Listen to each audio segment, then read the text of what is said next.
Hola, bienvenido a Pixoguías. Somos Rodrigo y Sofía y este es un video resumen de la guía Ceneval EGEL Plus más 100 reactivos de ejemplo que está disponible en nuestro canal de YouTube. Te dejamos el enlace de ese video en la descripción. En este video únicamente revisaremos ejemplos de reactivos del área que estás viendo en la pantalla en este momento, tal como se pueden encontrar en nuestras guías resueltas. Estos reactivos tienen la misma complejidad que el EGEL Plus, por lo que si deseas revisar el video completo con los ejemplos de reactivos de todas las áreas, así como las diferentes versiones de guías que manejamos, te dejamos los enlaces correspondientes en la descripción de este video, así como los enlaces a nuestra tienda en línea y medios de contacto. Recuerda, todos nuestros videos ya cuentan como un muestrario en sí mismo. Sin más, comenzamos. Revisaremos ahora reactivos del área 2, análisis clínico, con el formato de cuestionamiento directo. Ten en consideración que a lo largo de este video veremos en la parte superior izquierda la subárea y el tema indicado al que hace referencia el reactivo en cuestión. Por ejemplo, esta subárea, o más bien este reactivo, forma parte de la subárea 2.4, Inmunología y Endocrinología, con el tema Habilidades de laboratorio clínico. Para fines de este video no nos vamos a detener viendo eso, simplemente conforme vayamos avanzando en los reactivos tú vas a poder ver a qué subárea y tema hace referencia al reactivo del que estamos hablando. También ten en cuenta que, considerando la versión de la guía que tú elijas, va a ser la cantidad y proporción de reactivos que, además de la respuesta correcta, que obviamente es el 100%, van a tener su explicación. Entonces, muy bien, iniciamos. El siguiente resultado corresponde a la muestra de un paciente con sospecha de enfermedad autoinmune reumática sistémica. ¿Qué patrón de anticuerpos antinucleares se presenta? A, AC1, B, AC2 o C, AC3. Entonces tienes que saber que en este examen te pueden poner muchas imágenes, sobre todo de microscopía, ya sea electrónica o microscopía óptica, sobre todo de los microorganismos. En este caso vemos aquí, pues bueno, cómo se observa a la fluoroscopía esta imagen de los anticuerpos antinucleares, y vemos que la respuesta es la C, que es AC3. Entonces la justificación es que la imagen muestra un patrón de anticuerpos antinucleares ANA que se identifica como AC3. Este patrón, caracterizado por la distribución específica de la fluorescencia, es indicativo de la presencia de ciertos autoanticuerpos asociados con enfermedades autoinmunes reumáticas sistémicas. En particular, el patrón AC3 es típico de enfermedades como lupus eritematoso sistémico, donde los anticuerpos antinucleares son comunes y pueden tener un patrón específico de tinción que ayuda en el diagnóstico. En un laboratorio clínico se utiliza un gráfico de Levy-Jennings para monitorear los niveles de colesterol en suero. La gráfica muestra los resultados de control de calidad interno, CCI, de una serie de mediciones de colesterol. Observando el gráfico, se pueden ver varias desviaciones de los valores control. ¿Cuál es la interpretación correcta de los resultados observados en el gráfico? Muy bien, entonces tenemos aquí pues este gráfico de Levy-Jennings, que también es muy preguntado. Vemos aquí prácticamente pues bueno, el control, el eje de la Y, la ordenada al origen y las abscisas. Entonces tenemos aquí el CCI colesterol, que es el control de calidad interno.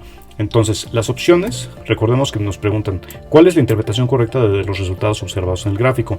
¿Sí? Entonces vemos aquí prácticamente cómo se van analizando estos puntitos. Ahorita vamos a explicarlos, pero para que veas más o menos a qué es lo que se refiere, tendríamos que responder a alguna de las opciones.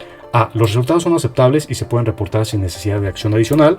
B. Existe un incumplimiento de la regla 22S, lo que indica una variabilidad sistémica que requiere revisión.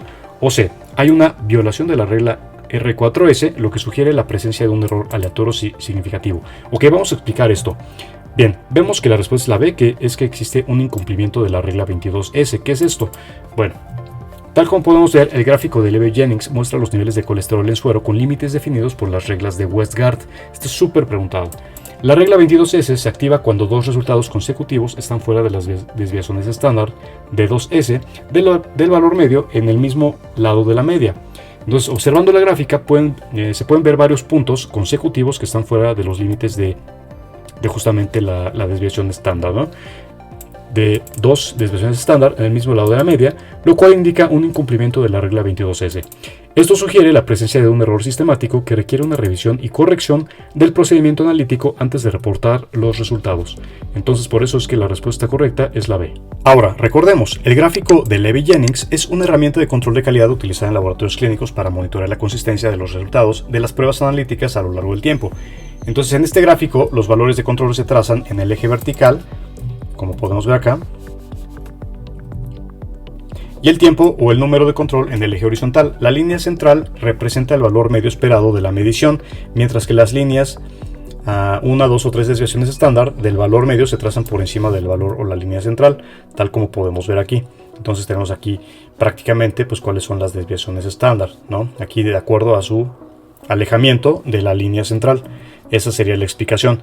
Ahora, ¿qué es la regla 22S de Westgard? Bueno, la regla 22S es una de las reglas de Westgard y se utiliza para interpretar los gráficos de control de calidad como este que estamos viendo.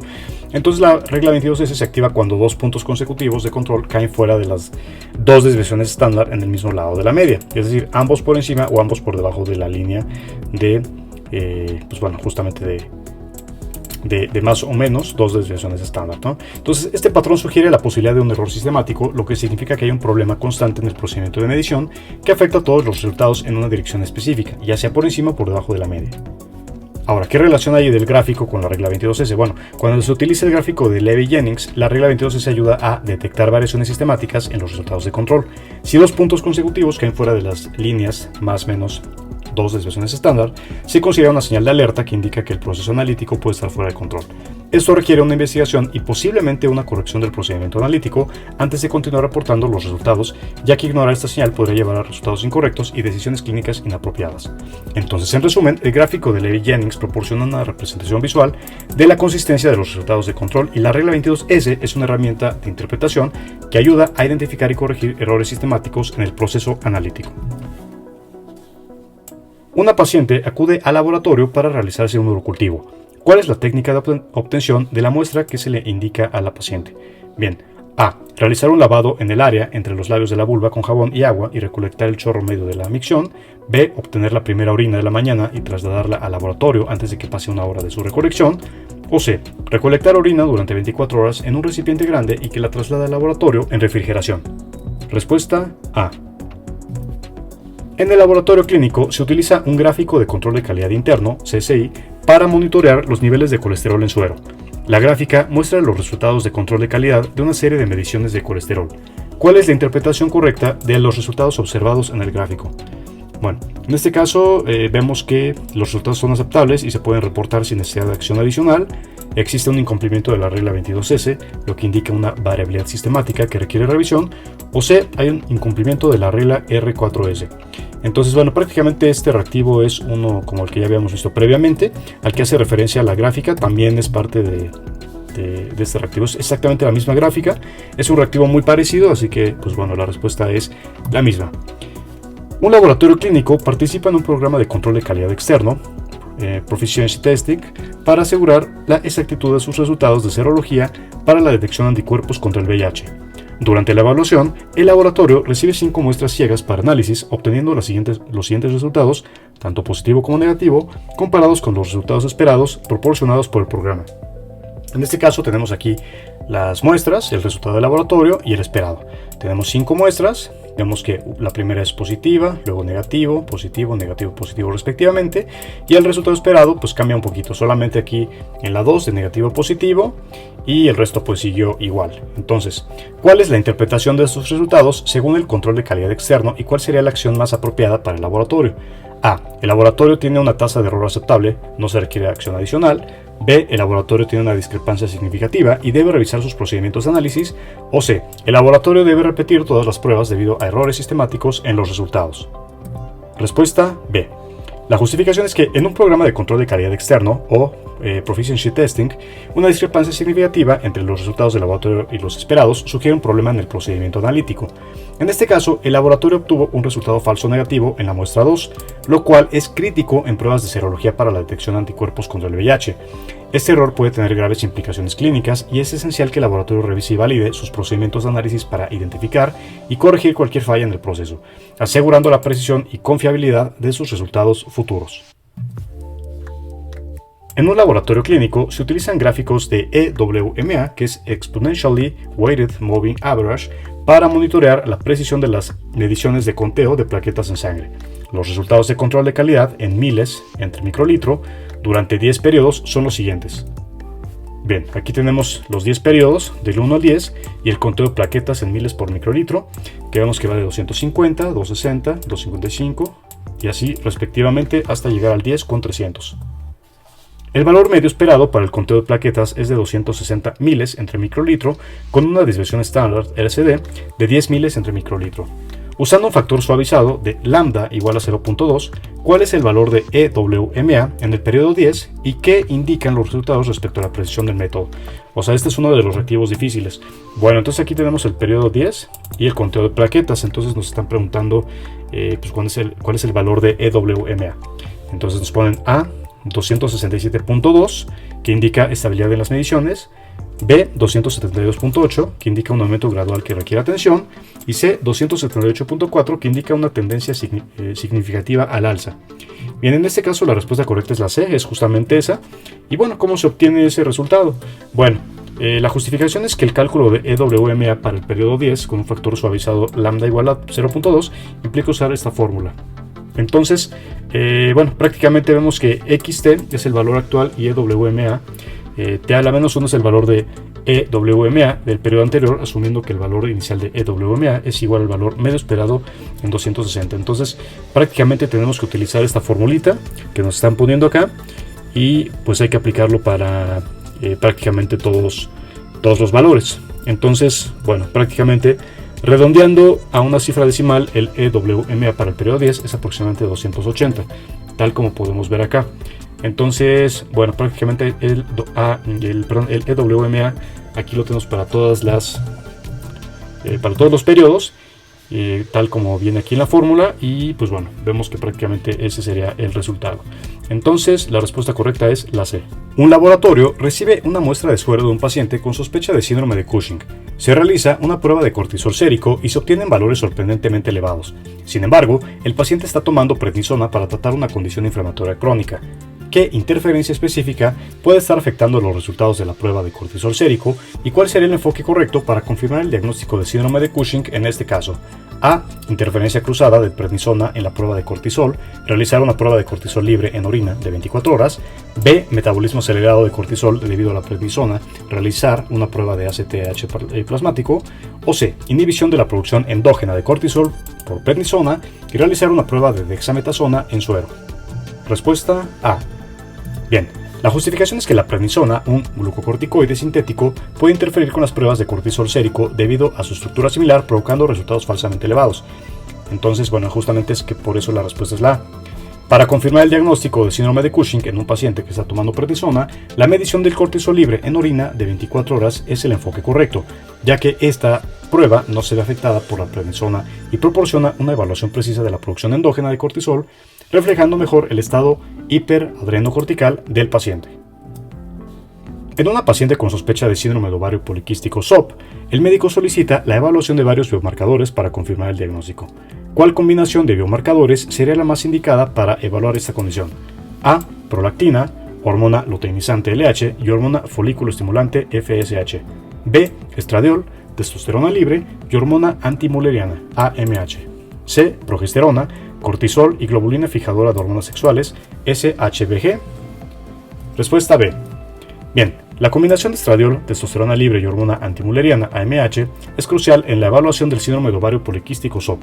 La testosterona libre elevada y la relación alterada entre estradiol y otras hormonas sexuales son indicativas de hiperandrogenismo, una característica del SOP. La hormona antimülleriana es un biomarcador útil para evaluar la reserva ovárica y suele estar elevada en mujeres con SOP debido a la mayor cantidad de folículos antrales. Entonces, esta combinación permite una evaluación más precisa de la disfunción ovárica y del estado hormonal asociado con el SOP. Un paciente con antecedentes familiares de fibrosis quística se somete a pruebas genéticas debido a la presencia de síntomas respiratorios crónicos y problemas digestivos. Se realiza una secuenciación completa del gen CFTR y los resultados muestran una mutación delta F508 en homocigosis. ¿Cuál sería el siguiente paso más adecuado para confirmar el diagnóstico y determinar el impacto clínico de esta mutación? A. Realizar una prueba de función de cloro en el sudor o prueba del sudor. B. Cuantificar la expresión del gen CFTR mediante PCR cuantitativa en tiempo real o qPCR. O C. Realizar una hibridación fluorescente in situ o FISH para detectar lesiones adicionales en el gen CFTR. Respuesta A.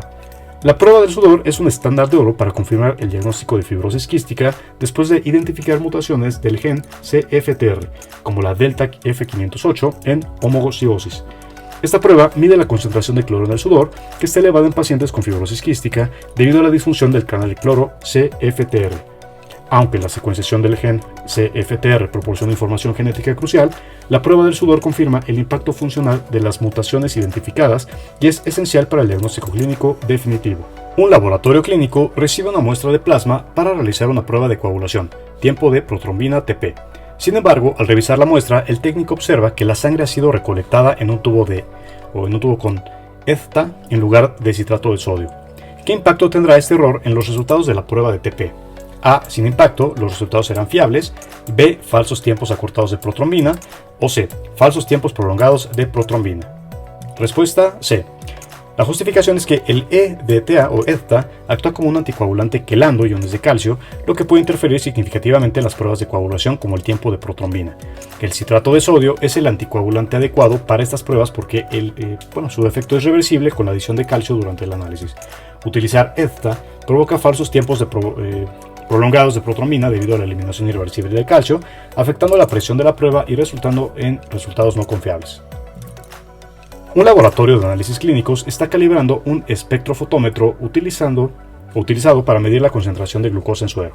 Se utilizan 3 soluciones estándar con concentraciones conocidas de glucosa: 50 mg sobre decilitro, 100 y 200. Las absorbancias medidas son 0.1, 0.2 y 0.4 respectivamente. Posteriormente, una muestra de suero de un paciente da una absorbancia de 0.3. ¿Cuál es la concentración de glucosa en la muestra del paciente considerando la linealidad de la curva de calibración? A. 75, B. 150 o C. 100. Respuesta B. 150. La justificación es que la relación entre la absorbancia y la concentración en un espectrofotómetro sigue la ley de Beer-Lambert, que establece que la absorbancia A es directamente proporcional a la concentración C. Dado que las absorbancias de las soluciones estándares son lineales, podemos interpolar para encontrar la concentración de glucosa correspondiente a una absorbancia de 0.3. Si 0.1 absorbancia es igual a 50, 0.2 absorbancia a 100 y 0.4 200, entonces una absorbancia de 0.3 corresponde a 150. Bien, la respuesta es B. Un laboratorio clínico utiliza las reglas de Westgard para asegurar la calidad de los resultados de sus pruebas bioquímicas. Durante el control de calidad de una prueba de glucosa, los resultados de control son los siguientes, en miligramos sobre decilitro. Día 1, 95-110, 2, 100-105, 3, 115-95, 4, 120-125, 5, 105-95. Y esto, vemos que está prácticamente graficado aquí. El valor medio esperado para el control es de 100 mg sobre decilitro, con una desviación estándar SD de 5 mg decilitro. Según las reglas de Westgard, ¿cuál es la interpretación correcta de estos resultados? A. Un incumplimiento de la regla 1, 2S. B. Un incumplimiento de la regla 2, 2S. O C. Un incumplimiento de la regla R, 4S. Respuesta C. Justamente un incumplimiento de la regla R, 4S. Bien, la justificación es que la regla R4S de Westgard se aplica cuando hay una diferencia de 4 desviaciones estándar SD entre dos resultados consecutivos en una misma corrida o en 2 corridas consecutivas. En este caso, el día 4 muestra resultados de 120 y 125 miligramos, tal como podemos ver acá. Muy bien, lo cual representa una desviación de más 4 y más 5 desviaciones estándar respecto al valor medio esperado de 100. O sea, 120 menos 100 igual a 20, 20 entre 5, 4 y 125 menos 100 igual a 25, 25 entre 5 igual a 5. Esta diferencia de más de 4 entre dos resultados consecutivos indica un incumplimiento de la regla R4S, sugiriendo un problema sistemático en el procedimiento analítico. Un laboratorio clínico utiliza gráficos de Levy-Jennings para monitorear el control de calidad de las pruebas de coagulación. Los resultados de control de calidad para el tiempo de protrombina DP en segundos durante 10 días son los siguientes. Día 1, 12.5, 2, 13, 3, 12, 4, 13.5, 5, 11.5, 6, 12.8, 7, 13.2, 8, 14, 9, 11 y día 10, 13.3. Y esto, lo vemos aquí graficado ya. El valor medio esperado para el TP es de 12.5 segundos con una desviación estándar de 0.5 segundos, que indica el gráfico de Levy-Jennings sobre esos resultados. A. Incumplimiento de la regla 1.2S. B. Cumplimiento de la regla 4.1S. o C, cumplimiento de la regla 10x. Bien, entonces prácticamente vemos que la respuesta aquí es la C, que es un cumplimiento de la regla 10x. Prácticamente tenemos aquí nuestro gráfico. Y la explicación es que la regla 10x de los gráficos de Levy-Jennings se refiere a 10 puntos consecutivos del control de calidad que se encuentran en un solo lado de la media. En este caso, todos los resultados de los días 1 a 10 están en el lado positivo de la media, que es 1.12 segundos, ¿sí? Tal como podemos ver acá. Entonces, este patrón indica una tendencia sistemática y puede sugerir un cambio en el procedimiento analítico o una variación en el rendimiento del equipo que requiere investigación y corrección. En un laboratorio de bioquímica clínica se realiza el control de calidad de un analizador automático para medir la concentración de urea en suero. El valor medio esperado para la urea es de 45 mg de cilitro con una desviación estándar de 2 mg de cilitro. Durante un mes, los resultados de control de calidad para la urea son los siguientes. Semana 1, 44, 46, 47, 48, 43 y lo respectivo para la semana 2, 3 y 4. Y prácticamente vemos aquí, pues bueno, cómo se graficaron esos resultados de acuerdo a las semanas. Muy bien, según las reglas de Shewhart, ¿qué observación se debe hacer respecto a estos resultados? A. Un incumplimiento de la regla 1, 3S. B. Un incumplimiento de la regla 2, 2S. O C. Un incumplimiento de la regla 4, 1S. Bien, la respuesta es la B, que es un incumplimiento de la regla 2, 2S. La regla 2, 2S de Shewhart se activa cuando dos puntos consecutivos están fuera de más o menos dos desviaciones estándar, 2S, del valor medio esperado.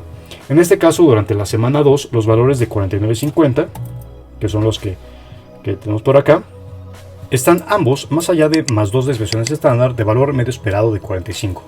Esto indica un incumplimiento de la regla 2, 2S, sugiriendo que puede haber una desviación sistemática en el proceso analítico que requiere investigación y ajuste.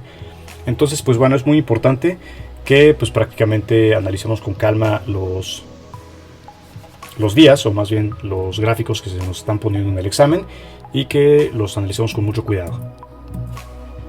Un laboratorio clínico utiliza las reglas Multi-Rule QC para evaluar el rendimiento de su analizador de potasio en suero. Los resultados de control de calidad en milimol litro son los siguientes. Por aquí tenemos los resultados del 1 al 10, aquí la graficación, y nos preguntan, el valor medio esperado para el potasio es de 4.5 milimol litro con una desviación estándar de 0.2 milimol litro. Según las reglas del Multi-Rule QC, ¿qué observación se debe hacer respecto a estos resultados? A. Un incumplimiento de la regla 1, 3S. B. Un incumplimiento de la regla 2, 2S. O C. Un incumplimiento de la regla 4, 1S. Ok, entonces la respuesta es la A, que es un incumplimiento de la regla 1, 3S. La justificación es que la regla 1, 3S de las reglas de Multi-Rule QC se activa cuando un solo punto de datos excede las tres desviaciones estándar 3D. Entonces, bueno, prácticamente vemos aquí que hay un incumplimiento de ese valor, o más bien de esa regla. En este caso el resultado 10 muestra un valor de 5.5 milimol litro, que es el que está por acá, ¿sí? Entonces, bueno, de acuerdo al resultado, esto está 5 desviaciones estándar por encima de la media, que es 5.5 menos 4.5, que es lo que nos marca aquí, el valor medio. Y eso nos da un 1. Esto entre 0.2 nos da 5 desviaciones estándar. Entonces, bueno, recordemos que el valor medio es de 4.5 con una desviación estándar de 0.2. Por esa razón, se divide entre el 0.2 y nos da 5. Entonces, esto indica un incumplimiento de la regla 1.3S, sugiriendo un error significativo en el sistema analítico que debe ser investigado y corregido para asegurar la exactitud de los resultados. En un laboratorio de microbiología, se utiliza un equipo automatizado para la identificación de bacterias mediante espectrofotometría de masas, MALDI-TOF, y por lo cual se evaluaron 100 muestras de control de calidad para determinar la precisión del equipo. Los resultados arrojaron una media de 98 identificaciones correctas con una desviación estándar SD de 1.5. Entonces, utilizando estadística descriptiva, ¿cuál es el intervalo de confianza del 95% para la media de identificaciones correctas? A, 97.06 a 98.94, B, 97.10 a 98.90 o C, 97.14 a 98.86. Respuesta C, 97.14 a 98.86. Muy bien, ¿cómo se hace esto? Bueno, prácticamente tenemos aquí que para calcular el intervalo de confianza del 95% para la media de identificaciones correctas, se utiliza esta fórmula. IC, que es el intervalo de confianza, que es la media más menos pues bueno, prácticamente esto multiplicado por un valor z por SD entre la raíz de n. Entonces esto nos daría 98 más menos 1.96, que son los datos que prácticamente se van a sustituir de acá, por 1.5 entre 100. Seguimos haciendo el cálculo. Prácticamente seguimos adelante, ya hicimos la multiplicación aquí, nos da esta cifra. Posteriormente manejamos un más menos y nos da 97.706 a 98.294. Entonces z es el valor crítico de la distribución normal para un intervalo de confianza de 95% y este es aproximadamente 1.96. SD es la desviación estándar, que es 1.5, y n es el tamaño de la muestra. Redondeando a dos decimales, el intervalo de confianza es aproximadamente de 97.71 a 98.29, por lo que la opción más cercana y correcta es 97.14 a 98.86, por lo tanto la respuesta C. En un laboratorio clínico se realizan mediciones de troponina I para evaluar a pacientes con sospecha de infarto agudo de miocardio. Se observa que algunas muestras presentan resultados fuera del rango esperado. Los resultados y las posibles interferencias se muestran en la siguiente tabla.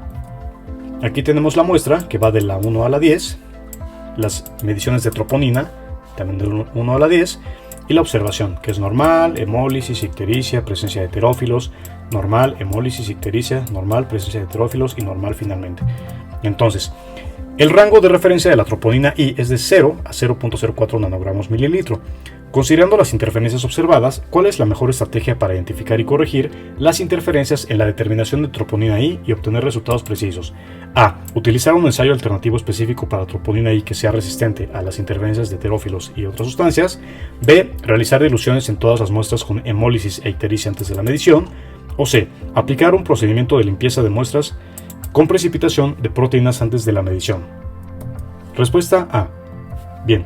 La presencia de interferencias como hemólisis, ictericia y heterófilos puede afectar significativamente la precisión de las mediciones de troponina I. Entonces, utilizar un ensayo alternativo específico para troponina I que sea resistente a estas interferencias es la estrategia más efectiva. Los ensayos inmunológicos modernos están diseñados para minimizar estas interferencias y proporcionar resultados más precisos. Entonces, aunque la dilución de muestras y la precipitación de proteínas puedan ayudar, no son tan eficaces como utilizar un ensayo diseñado para ser resistente a estas interferencias. Un banco de sangre está evaluando a un posible donador. Durante la entrevista, el donador menciona que ha viajado recientemente a una región endémica de malaria y ha tenido síntomas de fiebre hace 2 semanas. Además, su nivel de hemoglobina es de 11.5 gramos de decilitro. Con base en estos datos, ¿cuál sería la decisión más adecuada respecto a la aceptación o rechazo de este donador? A. Aceptar al donador, ya que los síntomas de fiebre fueron hace más de 1 semana. B. Aceptar al donador si se confirma que no tiene una infección activa. O C. Rechazar al donador debido a la reciente exposición a una región endémica de malaria y bajo nivel de hemoglobina. Respuesta C.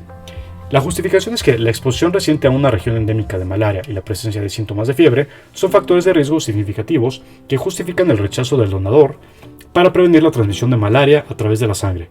Además, un nivel de hemoglobina de 11.5 es inferior al mínimo aceptable para la donación, que es generalmente más o igual a 12.5 para mujeres o mayor o igual a 13, lo que también justifica el rechazo para proteger la salud del donador. Un laboratorio clínico está midiendo los niveles de bilirrubina en suero de varios pacientes utilizando un método espectrofotométrico. Se observa que algunas muestras presentan valores anómalos debido a interferencias. Un análisis adicional revela que algunas de estas muestras son de pacientes que están en tratamiento con rifampicina, un fármaco que puede causar interferencias espectrofotométricas. ¿Cuál sería la medida correctiva más adecuada para asegurar la precisión de los resultados de bilirrubina en estos pacientes? A. Realizar una dilución de las muestras antes de la medición. B. Utilizar un método de determinación alternativo que no sea afectado por rifampicina. O C. Descartar las muestras y solicitar nuevas muestras de los pacientes. Respuesta B. O sea, utilizar un método de determinación alternativo. Y esto es porque la rifampicina puede interferir en los métodos espectrofotométricos utilizados para la determinación de bilirrubina, causando resultados anómalos.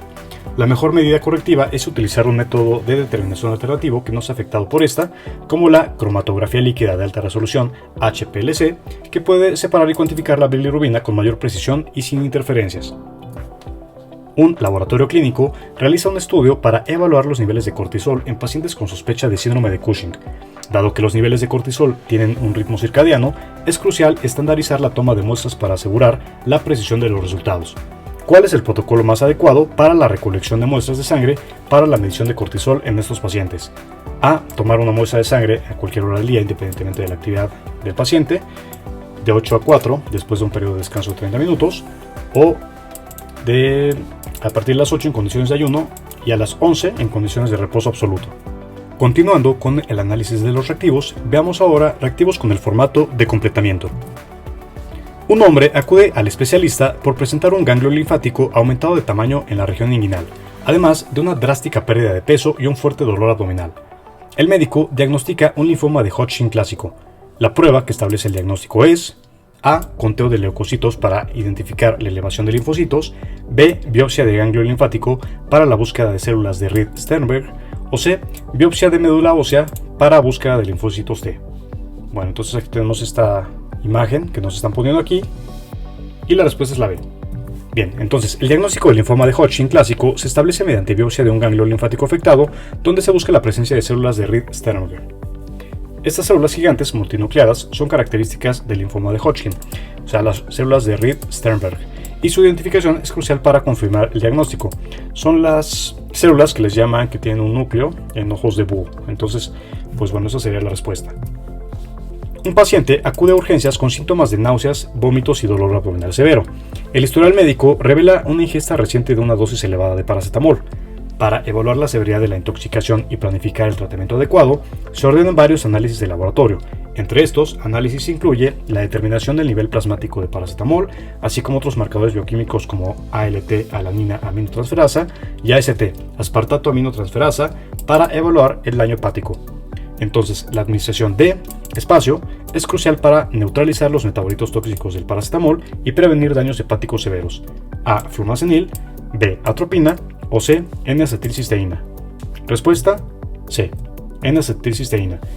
Es que en el caso de una intoxicación por paracetamol, el tratamiento inicial más adecuado es la administración de N-acetilcisteína. Esta sustancia actúa como un precursor del glutatión que ayuda a neutralizar el metabolito tóxico del paracetamol, el N-acetil P-benzoquinonimina o NAPQI. El flumazenil es un antagonista específico de las benzodiazepinas y no es adecuado, y la atropina se usa en casos de intoxicación por organofosforados, así que tampoco es adecuado en este contexto. El método de análisis clínico necesario para identificar los metabolitos tóxicos del paracetamol y cómo deben reportarse los resultados al médico será: A. Espectrometría de masas. B. Cromatografía líquida de alta resolución. O C. Inmunoensayo enzimático ELISA. Respuesta B. La justificación es que la cromatografía líquida de alta resolución HPLC es un método analítico adecuado para la cuantificación de paracetamol y sus metabolitos tóxicos, incluyendo N-acetil-P, benzoquinonimina, NAPQI, en muestras biológicas. Este método proporciona alta precisión y sensibilidad, lo cual es crucial para evaluar la severidad de la intoxicación. Los resultados deben reportarse en miligramos sobre decilitro y deben incluir una interpretación del riesgo de hepatotoxicidad basada en los niveles de NAPQI detectados. Entonces justamente la espectrometría de masas es otro método preciso, pero HPLC es más comúnmente utilizado. El ELISA es adecuado para medir actividades enzimáticas, pero no para identificar efectivamente los metabolitos del paracetamol. Un paciente solicita al químico del laboratorio clínico la interpretación de la representación gráfica de este árbol genealógico de un paciente sano que proviene de una familia a la que presenta una afección determinada y que ha pedido su consejo con fines de descendencia. El tipo de herencia que se observa en este árbol genealógico es: A. Autosómica dominante. B. Mitocondrial. O C. Recesiva ligada a X. Bueno, tenemos la respuesta que es la C, que es recesiva ligada a X. Entonces, ¿cómo es que se llegó a esa respuesta? Bueno, tenemos aquí el árbol genealógico, aquí tenemos las acotaciones. Vemos que aquí el cuadradito es hombre afectado y el círculo pues es mujer afectada. O sea, los que están coloreados, los que están blancos pues están sin ningún problema. Entonces, el árbol genealógico muestra la presencia de una afección en varios miembros de una familia. Los símbolos cuadrados representan hombres y los círculos mujeres, y los individuos afectados están sombreados. Entonces, en este árbol la afección se observa predominantemente en hombres, lo que sugiere una herencia ligada al cromosoma X. Este patrón de herencia se caracteriza por predominancia en hombres y transmisión por mujeres portadoras. Entonces, padres afectados y madres portadoras es pues la regla, ¿no? Entonces, en el árbol se observa que las mujeres portadoras tienen hijos varones afectados, que son los cuadrados sombreados, como vemos acá. Y los hombres afectados no transmiten la afección a sus hijos varones, pero todas sus hijas serán portadoras, ya que ellas recibirán el cromosoma X afectado al padre, ¿no? Entonces, pues es como lo que podemos ver aquí. Entonces, este patrón es consistente con una herencia recesiva ligada al X, donde los hombres que tienen una sola copia del gen mutado en su croma X presentan la afección, mientras que las mujeres necesitan 2 copias del gen mutado para estar afectadas, siendo comúnmente portadoras asintomáticas. En el análisis de los resultados de control de calidad de la glucosa sérica, se reporta un valor por encima de 3 desviaciones estándar, 3ds, lo cual genera una alarma de 13S. La acción que se debe realizar es: A. Aceptar la corrida analítica y se reportan los resultados. B. Rechazar la corrida analítica y se reprocesan las muestras. O C. Aceptar la corrida analítica pero con antecedente de advertencia. Respuesta B. Bien, en este caso es rechazar la corrida analítica y reprocesar. Bueno, es que la regla 13S de las reglas de Westgard se activa cuando un solo valor de control excede las reglas o las 3 desviaciones estándar 3ds del valor esperado. Esto indica un error significativo en el procedimiento analítico. La acción apropiada es rechazar la corrida analítica y reprocesar las muestras, ya que la precisión y exactitud de los resultados pueden estar comprometidas. Reportar los resultados sin tomar esta acción podría llevar a diagnósticos incorrectos y decisiones clínicas inapropiadas. En un estudio de laboratorio se realizó un conteo diferencial de leucocitos en varias muestras de sangre de pacientes con diferentes tipos de leucemia. Los resultados obtenidos se presentan en la siguiente tabla. Entonces tenemos aquí muestra 1, 2, 3, 4 y 5, los neutrófilos, linfocitos, monocitos, eosinófilos y basófilos en porcentaje. Y nos preguntan, considerando los resultados obtenidos, la muestra que es más indicativa de leucemia linfocítica crónica es la 1, la 2 o la 3. Entonces, leucemia linfocítica crónica es la que nos preguntan. 1, 2 o 3. Pues venimos aquí y vamos a analizar, ¿no?, cómo están los linfocitos. Vemos que la que tiene más pues es la 1. Y por lo tanto esa es la respuesta. Dice, la leucemia linfocítica crónica se caracteriza por un aumento significativo en el número de linfocitos. En la tabla presentada, la muestra 1 tiene el porcentaje más alto de linfocitos, combinado con un porcentaje bajo de neutrófilos, lo cual es indicativo de la leucemia linfocítica crónica. Se ejecuta el control de calidad interno para verificar las condiciones óptimas de desempeño en una medición. Se observa que los valores obtenidos de los controles muestran un coeficiente de variación CB de 3% y un índice de varianza IB de 12%. El tipo de error que se observa en los resultados obtenidos es A. Natural, B. Sistemático o C. Aleatorio. Respuesta C. Aleatorio. La justificación es que un coeficiente de variación de 3% y un índice de varianza de 12% indican una variabilidad en los resultados de control de calidad. Un CB bajo sugiere que la precisión del método es buena, mientras que un IB relativamente alto indica que hay una variación significativa en las mediciones. Este patrón es característico de errores aleatorios que se manifiestan como variaciones impredecibles en los resultados de las mediciones, a diferencia de los errores sistemáticos que afectan los resultados de manera consistente y predecible. Un técnico de laboratorio está preparando una solución estándar para una prueba de glucosa sérica. La solución debe tener una concentración de 100 mg decilitro de glucosa. Sin embargo, el técnico se da cuenta de que la balanza utilizada no ha sido calibrada recientemente y podría tener un error sistemático. Para asegurar la precisión de la solución estándar es necesario: A. Calibrar la balanza con pesos estándar antes de preparar la solución. B. Utilizar una pipeta automática con verificación diaria de su precisión. O C. Preparar una solución estándar utilizando un volumétrico calibrado. Respuesta A. Bien, la justificación es que la precisión en la preparación de una solución estándar depende en gran medida de la exactitud de la balanza utilizada para pesar el soluto. Si la balanza no ha sido calibrada recientemente, existe el riesgo de que tenga un error sistemático que afecte la concentración final de la solución. Calibrar la balanza con pesos estándares antes de preparar la solución es la medida más adecuada para asegurar la precisión y confiabilidad de la solución estándar. Un laboratorio clínico está evaluando la eficacia de diferentes métodos para la detección de bacterias en muestras de orina. Los resultados de los cultivos bacterianos y las pruebas de sensibilidad se presentan en la siguiente tabla. Entonces tenemos aquí muestras de la 1 a la 5, los métodos: cultivo en agar McConkey con las unidades formadoras de colonia, 10.000, 100.000, 1.000, 50.000 y 500. Método 2, tinción de Gram, positiva, positiva, negativa, positiva, negativa. Y el método 3, que es la PCR, con carga bacteriana del gen 16S del RNA ribosomal, alta, alta, baja, respectivamente. Ahora, considerando la sensibilidad y especificidad de cada método, El más confiable para la detección de infecciones bacterianas en muestras de orina es A. Método 1, método 2 o método 3. Bien, entonces bueno, pues prácticamente tenemos que detenernos y analizar aquí qué es lo que está pasando. Si el método 1, el método 2 o el método 3 va a ser el mejor. Aquí la respuesta es la C, que es pues el método de PCR de 16S rRNA para la detección de infecciones bacterianas debido a su alta sensibilidad y especificidad. Entonces la PCR permite la detección de cargas bacterianas muy bajas y puede identificar bacterias que no son fácilmente cultivables o detectables mediante tinción de Gram. En la tabla, las muestras con bajas unidades formadoras de colonias y los resultados negativos en la tinción de Gram aún muestran una carga bacteriana alta o baja mediante PCR, demostrando su capacidad superior para detectar infecciones bacterianas. En un hospital se está investigando la función tiroidea de un paciente que presenta síntomas de fatiga, aumento de peso y debilidad muscular. El médico solicita una serie de pruebas de laboratorio para evaluar los niveles hormonales. Los resultados son los siguientes: TSH elevada, T4 libre baja y T3 total normal. Con base en estos resultados, el diagnóstico más probable para el paciente es A. Hipertiroidismo, B. Hipotiroidismo primario o C. Hipotiroidismo secundario. Respuesta B. Bien, los resultados de las pruebas muestran una TSH elevada y una T4 libre baja, mientras que la T3 total es normal. Este patrón es indicativo de hipotiroidismo primario, donde la glándula tiroides es el sitio del problema y no está produciendo suficiente hormona tiroidea T4, lo que provoca una elevación de TSH en un intento de estimular la producción de T4. En el hipotiroidismo secundario, tanto TSH como T4 libre estarían bajas debido a un problema de la hipófisis.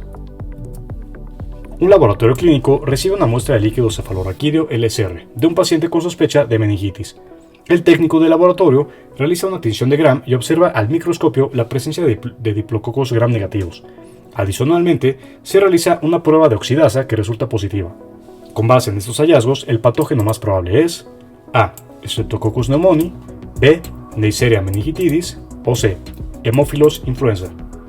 Respuesta B. Neisseria meningitidis. Y es que la observación de diplococos Gram negativos en la tinción de Gram, junto con una prueba de oxidasa positiva, es indicativa de Neisseria meningitidis. Streptococcus pneumoniae se presenta como diplococos Gram positivos, mientras que Haemophilus influenza, aunque es Gram negativo, no tiene la morfología de diplococos ni da positivo en la prueba de oxidasa. Neisseria meningitidis es un patógeno común en casos de meningitis bacteriana y corresponde a las características observadas. Un laboratorio clínico está realizando una espermatobioscopía a un paciente con infertilidad masculina. Se obtienen los siguientes resultados: volumen 3.5 ml, pH 7.8, concentración de espermatozoides 15 millones por cada mililitro, motilidad progresiva 32%, morfología normal 4%. Considerando los criterios de la Organización Mundial de la Salud OMS para evaluación del semen, ¿cuál de los siguientes resultados está por debajo del rango de referencia y puede contribuir a la infertilidad del paciente? A. Volumen, B. Motilidad progresiva o C. Morfología anormal. Morfología normal. Respuesta C. Morfología normal. La justificación es que según los criterios de la OMS, los parámetros normales para una espermatobioscopía incluyen un volumen de semen de al menos 1.5 mililitros, un pH de 7.2 a 8, una concentración de espermatozoides de al menos 15 millones, una motilidad progresiva de al menos 32% y una morfología normal de al menos 4%. En este caso, el resultado que está en el límite inferior del rango de referencia es la morfología normal, con un valor de 4%.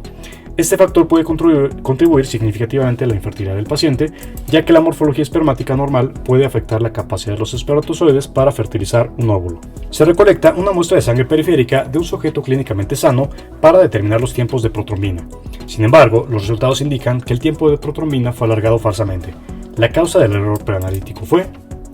Nos vamos directo a la respuesta, que es la A, y es A.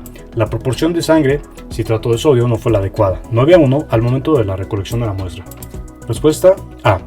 Bien, la proporción correcta de sangre a citrato de sodio para pruebas de coagulación como el tiempo de protrombina debe ser 9:1. Esta proporción es crítica para asegurar la exactitud de los resultados, ya que el citrato actúa como un anticoagulante al quelar el calcio en la sangre. Si la proporción no es correcta, puede resultar en tiempos de coagulación alargados falsamente.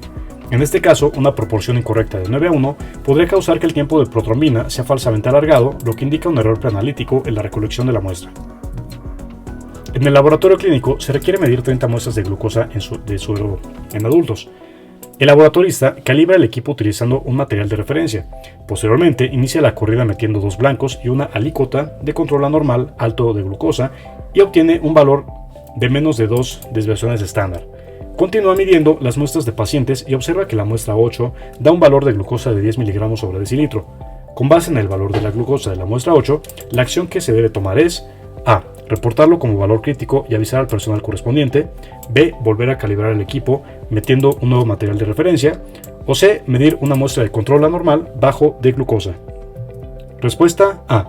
Un valor de glucosa de 10 mg sobre decilitro es extremadamente bajo y puede ser potencialmente peligroso para el paciente, indicando una hipoglucemia severa. Este valor se considera crítico y debe ser reportado inmediatamente al personal médico correspondiente para una acción clínica urgente. Volver a calibrar el equipo o medir una muestra de control anormal bajo de glucosa no aborda la urgencia de la situación clínica del paciente. Un paciente será sometido a una biopsia de médula ósea de la cadera. Para asegurar la precisión y seguridad del procedimiento, se debe seguir un protocolo estricto. El procedimiento de preparación más adecuado para la toma de muestra es... Nos vamos directamente a la respuesta, que es la B, que es limpiar el área de punción con povidona yodada, administrar anestesia local con bupivacaína al 0.5% y colocar al paciente en posición de decúbito lateral. En un laboratorio clínico se procesa el perfil hormonal femenino una vez por semana. La medida preventiva que se puede implementar durante la etapa analítica del proceso para evitar anomalías en los resultados es C. Participar con el perfil hormonal femenino en un programa de control de calidad externo. La respuesta A y la B no son correctas. Aquí la explicación. Muy bien, pues este fue el último reactivo para el área 2. Seguimos adelante con los reactivos del área 3.